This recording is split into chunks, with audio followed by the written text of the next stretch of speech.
жырын жырлаған, қайғысында толғаған, домбырасыз ешқашан жүрекке ем қонбаған. Домбырасы сән қайда, домбырасы сән қайда, ән мен күй бар өмірде отта лаулап жанбай ма? Домбырасы сән қайда, домбырасы сән қайда, ән мен күй бар өмірде отта лаулап жанбай ма? Ассалаумағалейкум, құрметті қазақ елі. Енді бүгін сіздердің құрметтеріңізге ұлым Абдурахим екеміз қазақтың қарагер домбырасы, көне аспабымыз, қазақтың салт дәстүрі, қазақтың тарихы болған домбыраның кереметтей қысқаша ғана домбырасын үйретіп таныстыратын боламыз.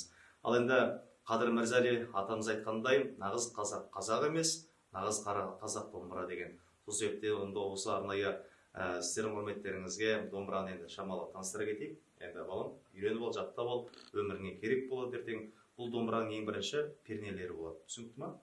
Сосын мына жерде тұрған домбыраның екі шегі, астыңғы шек, үстіңгі шек. Үнінің барлық шығуы осы екі шекке байланысты.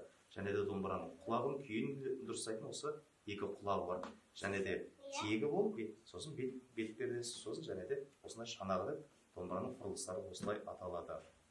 Енді ат ойнаған жерде түк қалады деп кешегі сал-серілеріміз осы көкше жерін мекендеген ақан сері атамыз, біржан бабаларымыз осы кереметтей домбыраның қадір қасиетін бүгінгі күнге дейін арнайлап жеткізіп кеткен.